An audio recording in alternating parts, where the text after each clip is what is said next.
अखिल भूमंडलीय सर्वश्रोमणी मुनि समाज के संस्थापक आदि मुनीश्वर योगेश्वर सदगुरुदेव शिव मुनि महाराज की जय।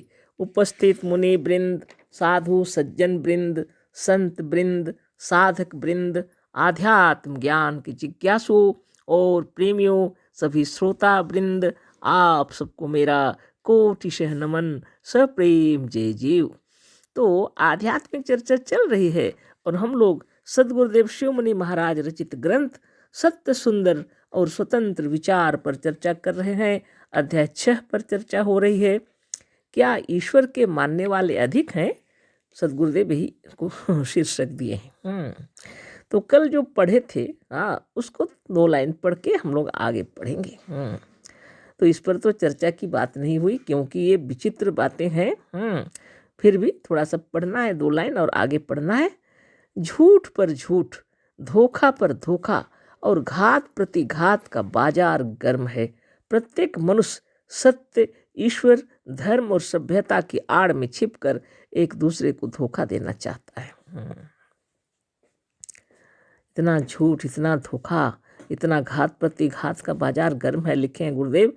प्रत्येक मनुष्य सत्य के नाम पर, ईश्वर के नाम पर, धर्म और सभ्यता की आड़ में दूसरे को धोखा देना चाहता है। अब सब लोग ऐसे नहीं है, लेकिन अधिकतर देखने में ऐसे ही आ रहा है। आगे पढ़ते हैं हम लोग, है ना। ईश्वर प्यारा नहीं है, किंतु ईश्वर के नाम पर जो दूसरों को ठगने का अवसर मिल रहा है वह अवसर प्यारा है। ये भी विचित्र बात है। लोगों को ईश्वर प्यारा नहीं है, लेकिन ईश्वर के नाम से दूसरों को ठगने का उनको सुअवसर प्राप्त हो गया है। भारत हमारा धर्म भीरू देश है, धर्म के नाम पर डरता है, इसलिए यहाँ के लोगों को आसानी से ठगा जाता है धर्म और ईश्वर के नाम से, है ना। वो अवसर इनको मिल जाता है। हाय हाय, अब वह जमाना आ गया है कि लोग ईश्वर को नहीं मानेंगे। इस वक्त लोगों को जो इस बात का खेद है वह ईश्वर के लिए नहीं है, किंतु इसलिए है कि अब वह ईश्वर के नाम पर लोगों को कैसे ठग सकेंगे, चिंता इसी की है ना। अब देश में क्रांति मची है, विचारों की भी क्रांति मची है। आज के बच्चे पहले जैसे नहीं है, है ना। समझदार हो गए हैं, सोच विचार करने लगे हैं, सैकड़ों प्रश्न पूछते हैं, है ना। और फिर ईश्वर और परमेश्वर और सारी बातों की धज्जियाँ उड़ने लगी हैं, है ना। तो लोग क्या कहते हैं, हाय हाय, अब वह जमाना आ गया है कि लोग ईश्वर को नहीं मानेंगे। बड़ी मुश्किल की बात है, ऐसा सुनाते हैं, है ना। ऐसा जमाना आ गया, कहते हैं कलयुग, दुनिया भर की बातें, है ना। कलयुग है, कहते हैं हाय हाय, वह जमाना आ गया कि लोग ईश्वर को नहीं मानेंगे। इस बात को लेकर गुरुदेव कह रहे हैं, इस वक्त लोगों को जो इस बात का खेद है, ईश्वर को नहीं मानेंगे, इसका दुख नहीं है, वह ईश्वर के लिए नहीं है, किंतु इसलिए है कि अब वह ईश्वर के नाम पर लोगों को कैसे ठग सकेंगे। जो नाम पर ठगा करते थे ईश्वर के नाम पर, अब ठगना मुश्किल। अब विचारवान हो गए सब लोग, है ना। विचारों की क्रांति मच गई है। ठगाएंगे कैसे? बिल्कुल नहीं। चिंता इसी की है। ईश्वर को लोग नहीं मानेंगे, इसकी चिंता नहीं है। ईश्वर से उनको कोई मतलब नहीं, लेकिन वो दुनिया को ठग नहीं सकेंगे, इसलिए चिंतित है। न्याय, सत्यवादिता, सभ्यता और धार्मिकता के नाम पर खूब धोखा दिया जा रहा है। न्याय के नाम पर, सत्यवादिता के नाम पर, सभ्यता और धार्मिकता के नाम पर खूब धोखा दिया जा रहा है। ईश्वर के नाम से और खुदा की राह पर ठग और धोखेबाज महात्मा मनुष्य जाति को खूब ठग रहे हैं। ईश्वर के नाम से और खुदा की राह पर, है ना, ठग और धोखेबाज महात्मा लोग मनुष्य जाति को खूब ठग रहे हैं। गरीबों के उपकार के नाम पर कलियुगी महात्मा भी इन्हीं गरीबों को नोच रहे हैं। उपकार के नाम पर गरीब लोगों से चंदा लेना है, और गरीबों की सहायता क्या करेंगे, उन लोग से पैसे ऐंठ रहे हैं, लोगों को नोच रहे हैं। गरीबों के उपकार के लिए लाखों रुपया मनुष्य जाति चंदे के रूप में दे रही है, पर उन रुपयों से वास्तव में गरीबों का कितना उपकार हो रहा है, इसे विचारवान खूब जानते हैं। गरीबों के नाम पर चंदा हो रहा है, लोग दे देते हैं चंदा, चलो गरीबों का उपकार होगा, लेकिन इन रुपयों से गरीबों का कितना उपकार हो रहा है ये तो विचारवान लोग खूब जानते हैं। दीन दयालु, गरीब परवर, रहीम और इतने बड़े सर्वशक्तिमान दयामय ईश्वर के होते हुए भी करोड़ों गरीब भक्त के आंसू बहा रहे हैं। अब दुनिया तो कहते हैं सब ईश्वर सर्वशक्तिमान है, दयालु है, गरीब परवर है, रहीम है, रहम करने वाला है ना। इतने महान शक्ति के होते हुए लोग इतने गरीब हैं, करोड़ों लोग, हाँ, करोड़ों गरीब व्यक्ति रक्त के आंसू बहा रहे हैं, ईश्वर को दिख नहीं रहा। आप सोचिए, विचार कीजिए, लोग ईश्वर को खुश करने के लिए उपवास करते, अरे कितने तो भूखों मर रहे हैं, ईश्वर को दया नहीं आ रही।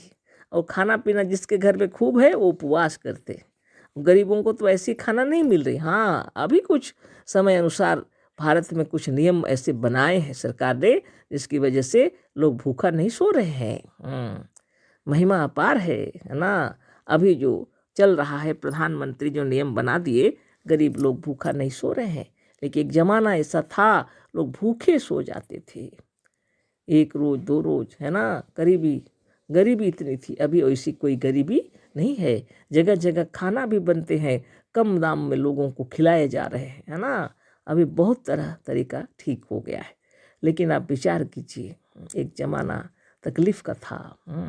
और वो दयामय ईश्वर क्या किए हैं? कुछ नहीं, ये मनुष्य ही कुछ विचारशील लोगों का एक माने दल बन गया है, जो लोगों की रक्षा कर रहे हैं, बहुत से लोग हैं। तो सच्चे ईश्वर जो है, जिसको दयालु कहना चाहिए, वो मनुष्य ही है, दूसरा नहीं। योग साधन ध्यान तपोबल से जब आप बाहर की दुनिया से हटकर अपने स्वरूप में चले आएंगे, है ना, स्वरूपस्थ हो जाएंगे जब आप, तो आपके हृदय में करुणा अपने आप उत्पन्न हो जाती है। मनुष्य मात्र के लिए ही नहीं, जीव मात्र के लिए प्रेम उत्पन्न हो जाता है। ऐसे ही कुछ महात्मा लोग हैं जो देखने में महात्मा नहीं लगते, साधारण युवक है। दुनिया में ऐसे बहुत लोग हैं जो लोग इस दुनिया के अत्याचार से हटकर, है ना, उन लोगों की सहायता कर रहे हैं। कोई गरीबों की सहायता करे, बच्चों की सहायता करे, रास्ते पे पड़े हुए पागलों को भी ले जाके नहला धुला करके वो लोग को खिला पिला रहे हैं। एक टीम बना ली है उन्होंने। इनको हम भगवान कहते हैं। ये साक्षात ईश्वर है ना, जो ऐसे दुखियों को, गरीबों को, तकलीफ में पड़े हुए लोगों की सहायता कर रहे हैं, है ना। ये वास्तविक भगवान है। और उतने दया निधान कृपा सिंधु, दया सागर, करुणा सागर, जिसको रहमान कहते, रहीम कहते हो, वो आसमान से देख रहे हैं फिर भी कुछ नहीं करते। अब बताइए, आप विचार कीजिए, मनुष्य ईश्वर है कि कौन ईश्वर है? मनुष्य ने उस ईश्वर की कल्पना कर रखी है जिसका अस्तित्व ही नहीं है। अगर ईश्वर होते, वैसे कोई ईश्वर होते जो कल्पना किए हुए हैं, तो यथार्थ में दुनिया में कोई तकलीफ नहीं रहता, है ना। लेकिन ये आप सोचेंगे, जब मनुष्य ईश्वर है तो इतना तकलीफ में क्यों है? तो पहली बात तो ये है कि वह स्वरूपस्थ नहीं है, अपने स्वरूप से हट गया है। उसे यह पता ही नहीं है कि वह स्वयं सृष्टि करता है। इस संसार के सारे नियम कानून उसने बनाए हैं, और जैसे कर्म करेंगे वैसे फल मिलेंगे, है ना। तो कर्म तो करते ही नहीं है। बहुत से लोग तो केवल शराब पी रहे हैं, और लोगों को कष्ट और पीड़ा पहुंचा रहे हैं। अब कर्म ऐसा करेंगे तो सुखी कैसे रहेंगे, है ना। तो इस तरह की बात। और अभी समाधि और स्वरूपस्थ होने की बात भी लोग नहीं समझते। समाधि का मतलब भी लोग नहीं समझते। केवल समाधि का मतलब है कोई मर जाने के बाद उसको जमीन में दफना दिया जाता है, उसको समाधि समझते हैं। कोई तो जिंदा ही समाधि लगा रहे हैं, कोई तो समाधि में वर्तमान बने हुए हैं। धन्य आत्मा, है ना। ऐसे महान आत्माओं को कोटि कोटि नमन है। कब जो सद्बुद्धि होगी पता नहीं। लेकिन सदगुरुदेव शिवमुनि महाराज ने जो समाधि की बात बतलाई है, स्वरूपस्थ होने की बात बतलाई, अपने आप के अंदर आत्मशक्ति प्रज्वलित होती है ना। बाहर की दुनिया से हटकर एक समय, एक क्षण बैठना चाहिए, ध्यान मग्न होकर के अपने स्वयं में स्थित हो जाएंगे, जब स्वरूपस्थ हो जाएंगे जब आप, तो आपके अंतरात्मा से यह ज्ञान उत्पन्न हो जाता है। जब आप अपने स्वरूपस्थ हो करके, अपने तुरीय अवस्था में पहुंच करके जब आपको सच्चा ज्ञान हो जाएगा, तब आप दुनिया में देखेंगे कि यह जो संसार है यह सब अपना ही बनाया हुआ है ना। और आप सृष्टि करता है ना। जितने जीव हैं सभी सृष्टि करता है ना। सभी ब्रह्म है, साक्षात ईश्वर हैं, और सबने है ना अपने लिए एक ऐसी जगह एक निर्माण किए हुए हैं जहाँ स्थूल शरीर में आते ही सब एक दूसरे से मिलते हैं। और सूक्ष्म शरीर जो है वो मनोमय है, वो किसी से भी नहीं मिलते है ना। सूक्ष्म शरीर पूर्णतः मनोमय है, वहाँ कोई किसी की भी पहुँच नहीं है। अगर स्थूल जगत में रहते हुए सूक्ष्म आत्मा पर ध्यान लगाया जाए, केंद्रित किया जाए, तो भी वहाँ तक पहुँचना बहुत मुश्किल है। हाँ, कोई मर गया है, ऐसे लोगों को सद्गुरुदेव उठा दिया करते थे है ना। जैसे सांप ने काट दिया और वो मर गया, ऐसे लोगों को उठा दिया करते हैं। लेकिन जो जड़ समाधि में चले गए हैं, गुरुदेव कहते हैं अंधता मिश्र नरक में वो चले गए हैं।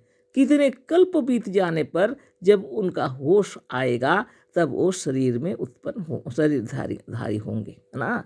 कितना खराब बात है ये सब चीज़ है ना। खैर, इस पर चर्चा बाद में होगी। लेकिन ये अंधविश्वास में, सब अंधविश्वास में पड़े हुए हैं। इस अंधविश्वास को दूर कीजिए, स्वरूपस्थ होइए, उच्च कोटि का ज्ञान होगा। स्वरूपस्थ होने से आत्मज्ञान होता है, उसको वेदांत कहते हैं है ना। तो सत्य, सुंदर और स्वतंत्र विचार साधारण नहीं है। सद्गुरुदेव शिवमुनि महाराज की लेखनी में जादू है। आप ध्यान लगाना शुरू कर दीजिए, आपको अपने आप का ज्ञान हो जाएगा। आज इतना ही, कल फिर चर्चा करेंगे। अशेष धन्यवाद, कोटिशः नमन, सप्रेम जय जीव। सद्गुरुदेव शिवमुनि महाराज की जय।